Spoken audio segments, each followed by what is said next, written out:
certainly fine. These are topics that I have worked on, written papers or presented them at conferences or whatever. If anyone wants to discuss any of them. Aaron, did you have a question? Yeah, you correct me if I'm wrong, but you said part of your dissertation was like, what did various groups think about John 3:16? Mm-hmm. Okay? Yeah.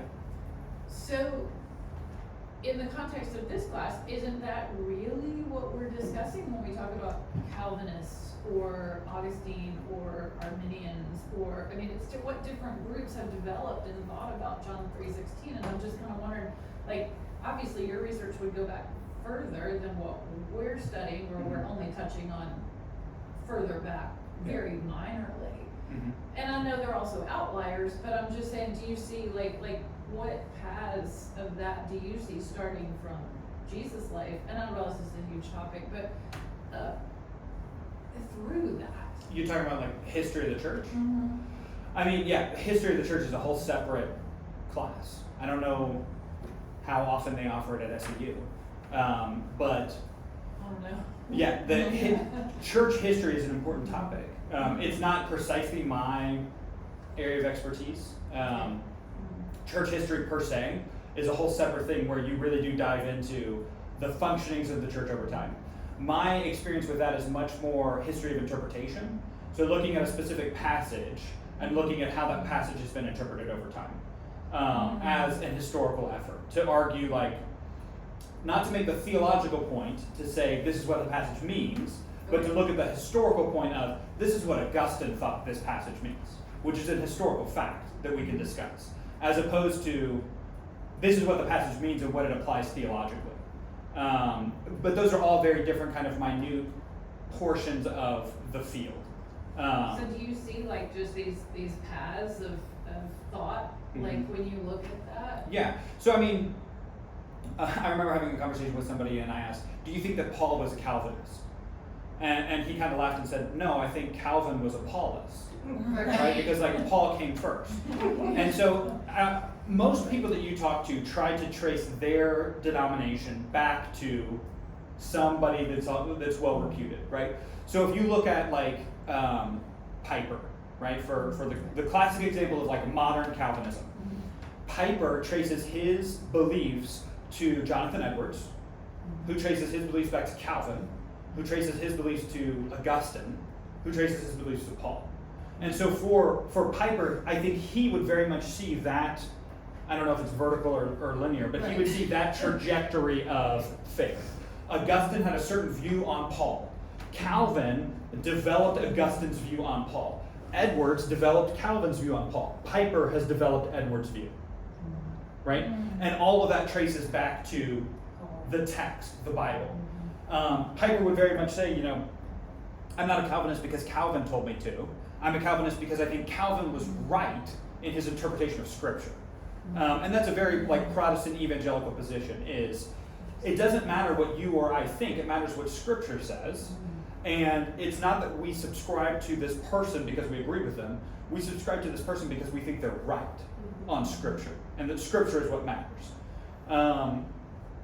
We talked about that when we talked about Calvinism and Arminianism, is I don't want you to believe in one or the other because of me or because of Calvin and Arminius. I want you to believe in one of them because you see that that's what Scripture teaches, because that's the point. And that was the whole point of the Reformation, was ad fontes, going back to the fountain, back to the source, which is Scripture, for truth. Not listening to what the church tells you you're supposed to believe, but going back to the text, going back to the Scriptures, and seeing what truth is. And we can disagree about that, about I think the Scripture means this, I think the Scripture means this, but the argument has to be about Scripture, because that's the theological text. A separate historical issue is us arguing about what we think Calvin meant, right? But that is a very different issue. That's not theology anymore. That's the historical argument. Well, you can do that about Canterbury Tales. About anything, yes. But that's the difference, is that we can discuss the historical point, or we can discuss the theological point. But we need to recognize the difference, right? It would be silly for you to say, well, I don't think Calvin meant, this, and this. I don't think Calvin was a Calvinist, right? Like, no, that's a foolish argument. You can say, I don't think Calvin was right. That is a different argument.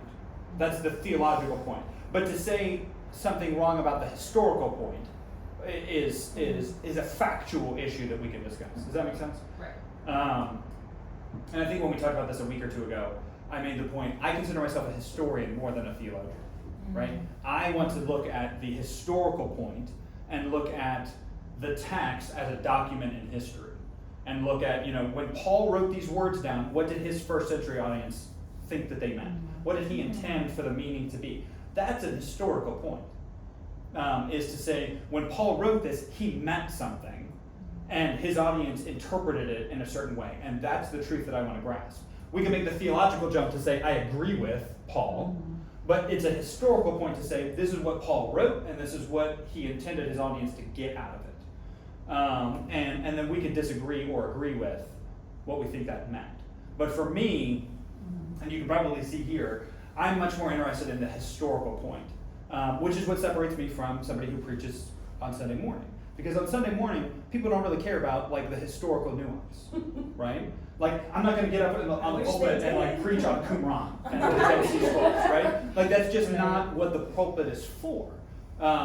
Maybe a Sunday night thing, maybe a Wednesday night thing, maybe some churches will do classes. We're going to have this person come and do a 10-week class on the New Testament, and we're going to go through the New Testament. That would be a better place for those sorts of things, not on a Sunday morning. That makes sense. What were your views? What did you write about John's misquotation in Isaiah 6 and Isaiah 6 in the Quran? Yeah, so a lot of my work since my master's has been on Isaiah 6 and the history of interpretation of Isaiah 6. So this is a paper that I got published as a chapter in a book. This was my master's thesis at Vandy, and then this was a paper that I presented at the International Quranic Studies Association. They have an annual meeting, a national meeting. So I presented a paper there. Wow. All of them have to do with Isaiah 6, which I'll pull out the text. You're like 34. You're like 33. 32, yeah. You're 32. The International Quranic Studies they have? Mm-hmm. Wow. Yes, I'm a proud member of the association. So when I did my PhD, I did a double major. So I majored in New Testament as well as world religions, and the focus of my world religions half was on the Quran, was on biblical references in the Quran. So the construction of the Quran as a text, and then the religious influence behind it. And the reason why I'm asking it, because when I was growing up, when my parents had separated, my mom left the church and stopped going to church. Mm-hmm. And my uncle, her brother, started going to became Muslim. Okay. So I was Muslim for a little part of my life growing up, and I really didn't understand it. Mm-hmm. It didn't sit right with me, Yeah. even at that age. Right. I just felt there's something wrong about this. It just Yeah. didn't sit right. Yeah. So as I've gotten older, and realized what God was doing within me and in my life, I'm understanding more. So I want to see. So Isaiah 6 is the throne room vision, right? So Isaiah is brought up to the throne room of God, and he says, "Woe is me! I shouldn't be here." The angel comes and brings the coal on his mouth and purifies it. Yeah. And then he says, "Here I am, send me." And God says, "Go, say to these people, keep listening but don't understand. Keep looking but don't perceive. Make the minds of this people dull, deafen their ears and blind their eyes. Otherwise, they might see with their eyes and hear with their ears and understand with their minds and turn and be healed." So this is the original text, which obviously was originally written in Hebrew.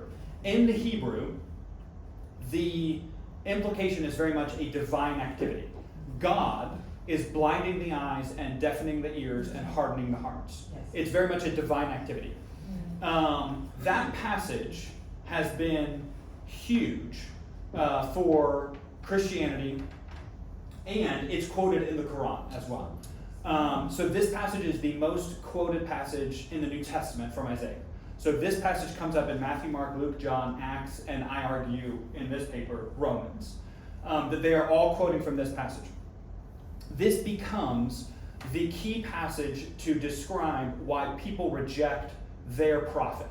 So a prophet is sent to a people. This passage is used to describe why the people reject that person.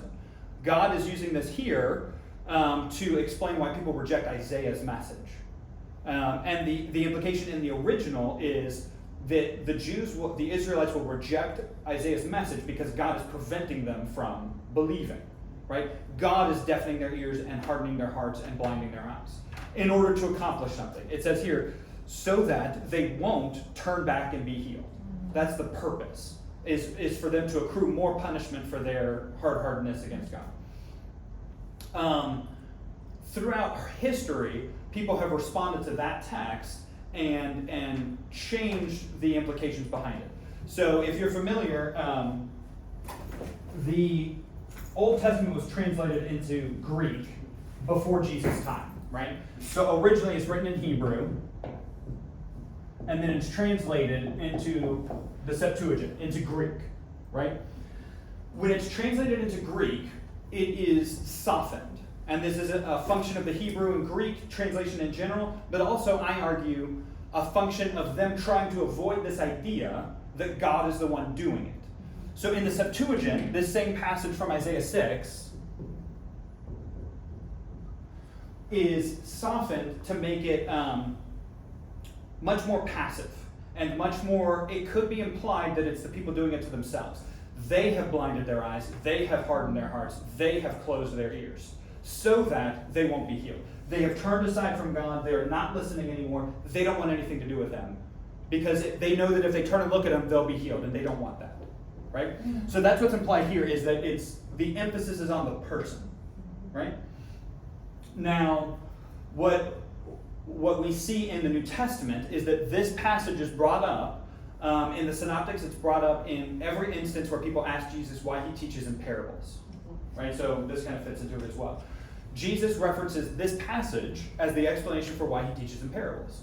And he says that, quoting from the Greek, he will say it's because they're blinded and they're deaf and they're hard-hearted that they will not understand the message. So I'm teaching in parables. We tend to think of parables as there's this very obscure, difficult thing to understand, and Jesus is teaching it in a very easy, accessible way, right? That he's teaching something very difficult, but he's giving you an image, a metaphor to help you understand. That is explicitly the opposite of why Jesus says he teaches in parables. When Jesus is asked why he teaches in parables, he says, to you, the disciples who are asking, have been given the secrets of the kingdom of heaven. But to everybody else, they get parables. So the idea is the truths about the kingdom are easy to understand.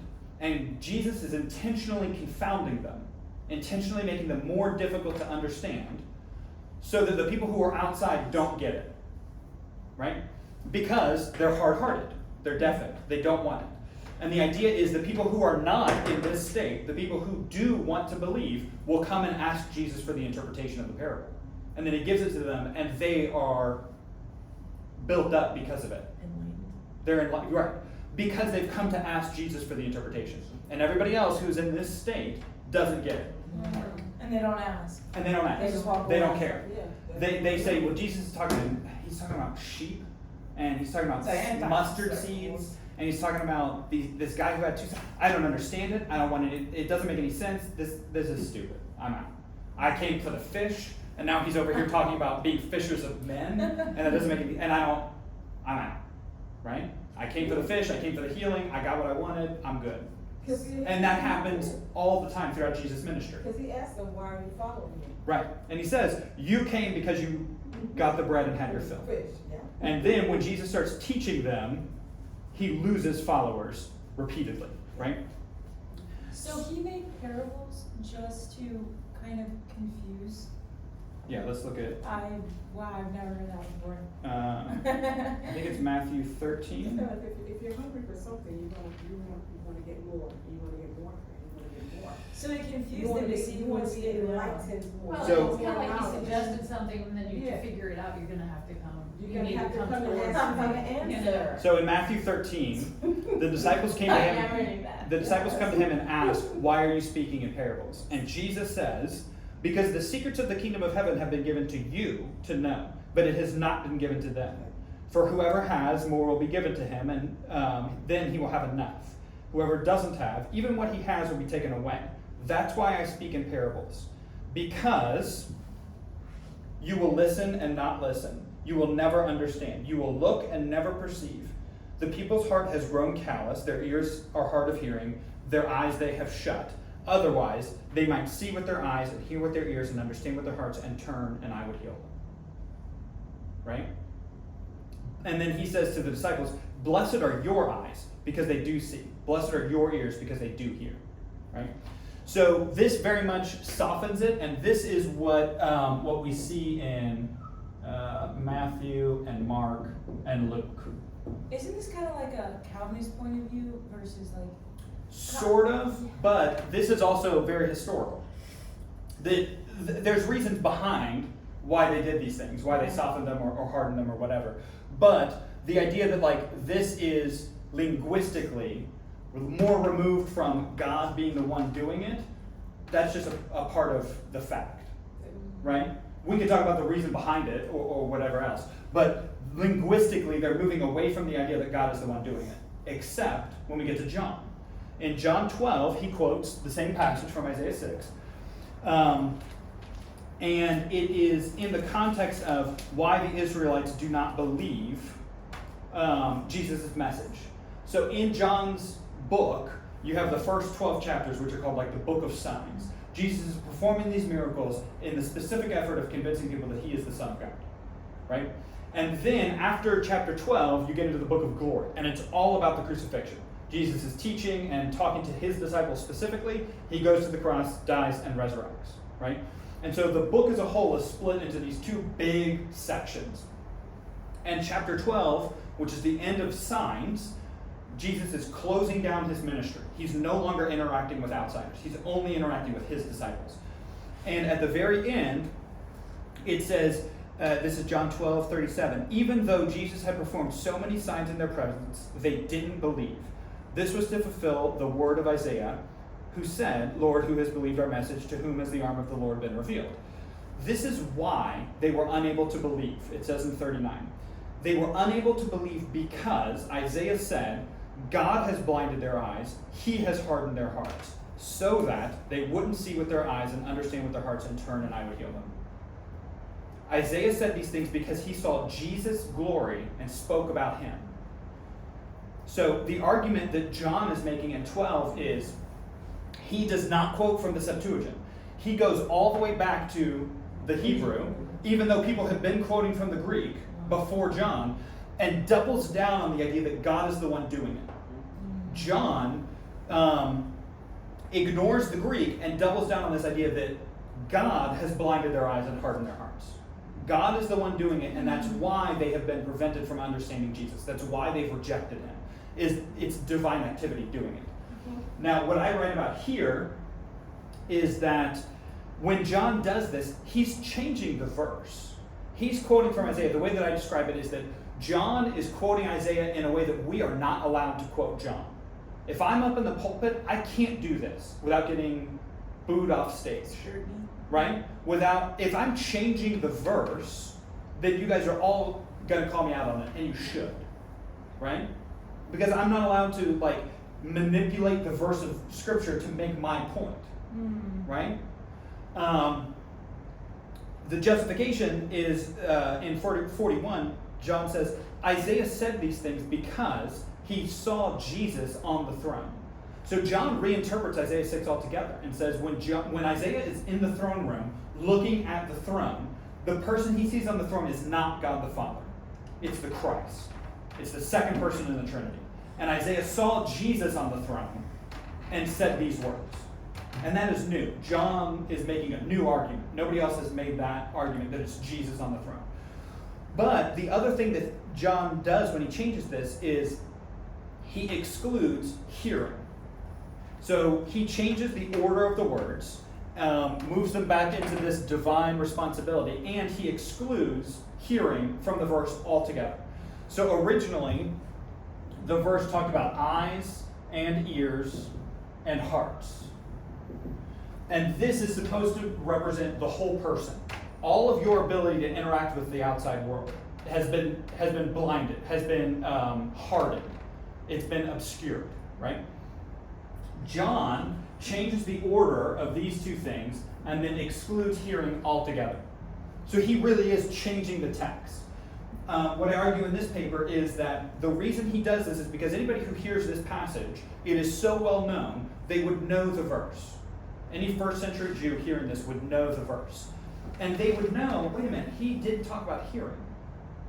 But he left this out. Why did he do that? In the first century, when John was written, John, the gospel, would have originally been proclaimed orally. So somebody would stand up and have memorized the whole gospel of John and come to a group and recite it from memory, right? And so when they hear this, they would think, oh, hearing is left out. Now, what is the point of that? The point, what I argue, is that he does that to imply that for his audience, for John's first century audience, they do not have the ability to feel things that would change their relationship with Jesus. They don't have the ability to see things, right? They don't have the ability to see Jesus or to see his miracles or to be transformed by that. What has not been hardened by God is their ability to hear, right? Their ability to see has been hardened. Their ability to feel has been hardened. Their ability to hear has not been affected. So the implication, what I argue, is that John changes the text in order to imply to his audience, you don't have access to Jesus' miracles anymore. Jesus is dead and gone. You don't have access to seeing Jesus' teachings or seeing him interacting with people or being changed in that way. What you do have access to is hearing the gospel and responding to that. Specifically, hearing this proclamation that I'm making to you right now, which is going to come in the next 10 chapters, of Jesus' death and resurrection. You need to respond to that belief, what you're hearing right now, and believe through that. And then at the very end of John's gospel, he makes that same point with doubting Thomas, where he says, you believe because you have seen. Blessed are those who have not seen but still believe, meaning those who have heard the message, right? But ultimately it's God that, it's ultimately God. So the argument is not necessarily about Calvinism, though, because the point is not to harden people to reach an ultimate destination, heaven or hell, right? The point is that these faculties have been removed, and this faculty is the only one left. So there is a faculty left that has not been obscured by God, so that people can believe through hearing the gospel. You're not going to believe through seeing miracles. You're not going to believe by your heart being changed by interactions with Jesus. Thanks. You're going to change by hearing the gospel message and responding to that. Does that make sense? Can you really change by hearing it, though? I mean, that's how all of us have changed. Hearing the word? Yeah. But is it really us or God? Well, that's a separate question. I know. That's a separate question. That's what you got me back into is. What I find fascinating is that That's a this really good this take. verse from Isaiah 6 is also quoted in the Quran, which I think is what you asked about, for exactly the same reason. Muhammad is told by Allah, Isaiah 6, the Arabs don't believe you because they have been obscured by God. Their eyes and ears and hearts are incapable of believing your message. And Allah uses that as a way to make Muhammad feel better about his message because it's been rejected by the people. Joseph Smith, the Book of Mormon, also quotes Isaiah 6 for exactly the same reason. Muhammad and Joseph Smith have the same exact reason. They're complaining to their God about the people rejecting their message. And God comes to them and says, oh, no, you're doing a good job. I'm not letting them believe. That's why they've rejected your message. Which you can understand from a religious perspective. They would need a way to explain why they are carrying the true message of God and it's being rejected by the people. And they quote Isaiah 6 in that effort explicitly, which I find fascinating. And so that was the point of this paper, was to look at Isaiah 6 in the Quran and where Muhammad actually got that. Because most scholars, there was no Arabic Bible at the time that the Quran was written. So he had to have gotten the verse from somewhere. And so there's debate about whether he got it from Jewish audiences or from Christian audiences, and so that was what I addressed in the paper. But the whole argument was he's quoting Isaiah 6 specifically for that purpose, to feel better about himself and to explain theologically why people are not accepting his message. Paul does the same thing. In Acts, Paul does the same thing. To say people have rejected my presentation of the gospel because Isaiah 6, this is what's happening. In Acts, he's quoting from the Septuagint again. But it's very much the same explanation of God is at work somehow to prevent people from believing. Or the people have hardened themselves to the point where they don't want to believe. And that's why they've rejected Paul's message. So that way Paul can say, I'm carrying the true gospel message given by God, but it's not accepted because of what Isaiah 6 talked about.